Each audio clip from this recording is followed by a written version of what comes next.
Excited to be joined online by Carl Weathers to discuss the new TV series debuting here on Disney Channel Plus here in Ireland and the UK called The Mandalorian. The Mandalorian is basically a throwback from the Star Wars universe about a lone gunfighting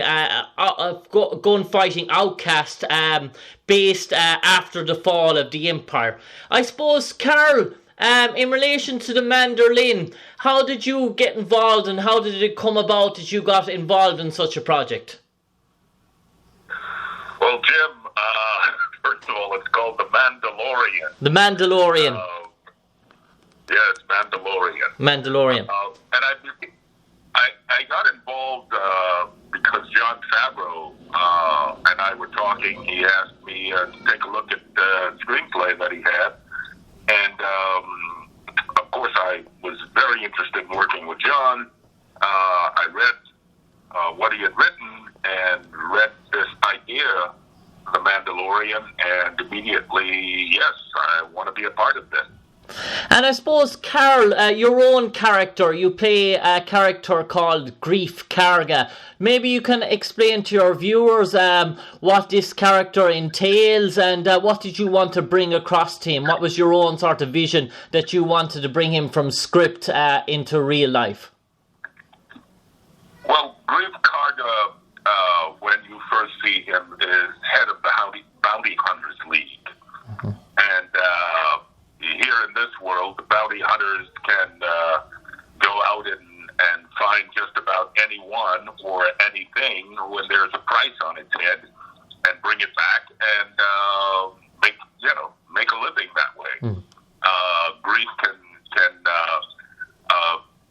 basically put a notice out and employ anyone who comes in who he thinks can do the job.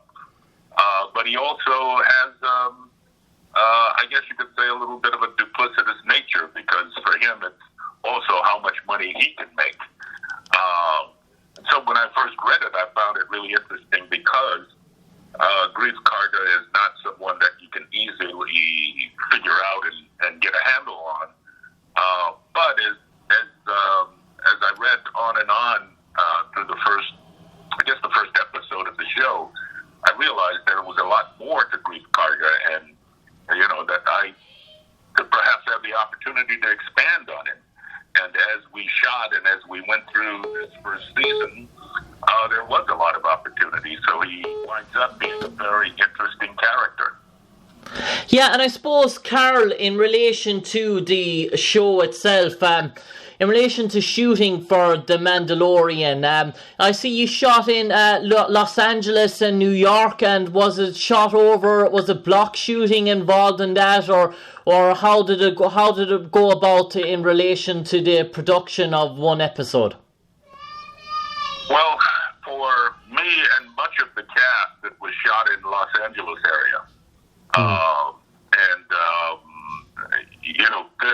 Of course, there are times when there's block shooting because it's very challenging to get cast members and the whole set open and that sort of thing. But I was very fortunate that I didn't have to do a lot of that. And we could really develop the story right from beginning to end and be very comfortable with what we were doing. Yeah, and I suppose, Carl, we have seen other sort of spin-offs in relation to the Star Wars universe in the past, and The Mandalorian in relation to it, it sort of gives me the vibe of almost like a space western, a throwback to a sort of John Wayne sort of meets a Star Wars. Would that be a fair reflection? Well, I guess so. With these things, though, when I kind of label it something, it doesn't mean that you, the audience member, is going to see it the same way. But definitely, there's a Western feel to it, partly because of the vistas that exist, because of the wardrobe that exists, because of the sparseness and some of the dialogue. So we don't explain everything. You as an audience member really get a chance to have a visual experience as well as an audio experience and listening to the characters. Yeah, Yeah, and I see in relation to some of the fellow cast members, Carl, Pedro Pascal plays the Mandalorian, and also other cast members include Nick Nolte, who plays Quill. Is there an awful lot of continuous backstories? Is there an awful lot of each character gets their own? Is there an awful lot own time? Is there an awful lot of overlapping stories and overlapping teams running through the season? I wouldn't say there's an awful lot of overlapping backstory or anything like that. I think the stories are pretty straightforward, but all of the characters have their own lives that were going on before the Mandalorian. And so those things can be brought, in the current stories, but also if you're a Star Wars fan, I think you'll get it. It's a standalone. You don't have to necessarily know all of Star Wars, but if you are a Star Wars fan, then it's just enhanced. Yeah, and Carl, in relation to getting involved in relation to the Star Wars universe, I know you have been involved in major TV series in the past and blockbuster movies. Was the Star Wars universe something that always intrigued you in relation? Were you always a sort of almost a sci-fi fan, or was it just the timing right that you wanted to experience this and the character sort of reached out to you and you said, yeah, that's something that really appeals to me? Well, I was always intrigued by it. I didn't necessarily focus on the Star Wars universe as a place where I might someday, as a performer, be involved in, or as a director be involved in. But when Jon came to me, and again, when I saw the quality of what was on screen, and then finally, when I visited the offices and saw how far along they were with artwork and what the characters looked like and what the worlds were going to look like, just seeing the operation suggested to me that this was something I might want to be a part of.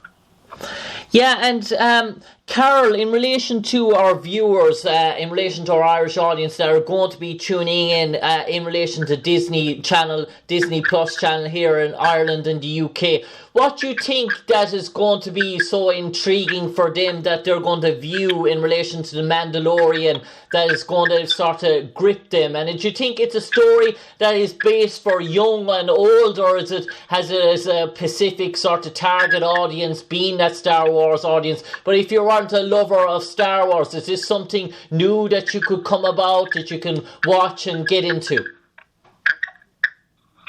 Well, I think it really will be something that, regardless of age, if you like good cinema, if you like good storytelling, if you really like the visuals that movies provide, and I think if you like these characters, any of them, I think you're going to really want to watch The Mandalorian and probably not want to wait for each episode. You want to see them all. Many people here who didn't watch them right away because they were out one per week or something like that, wound up binge watching, so they watched everything at one sitting, So I just think, from what I've heard, and many people that I've met who've seen it, they absolutely love it. So I can't imagine anybody in Ireland not feeling the same way. Yeah, and I suppose, Carl Weathers, I know you're an extremely busy man and extremely busy actor as well. How is 2020 unfolding for you? Have you more future projects in the pipelines? A few movies that are you going to be gracing our screens in relation to the coming year? Is it a hectic time for you? It's a good time, but I haven't signed on to anything yet. There's some other things coming along that I've already done, and I'm really looking for the right project at this time. The Mandalorian, of course, has gotten me a lot of attention, and so not unlike some of the projects I've done in the past, I've done really well. Action Jackson and Rocky and Predator and Happy Gilmore and so many others.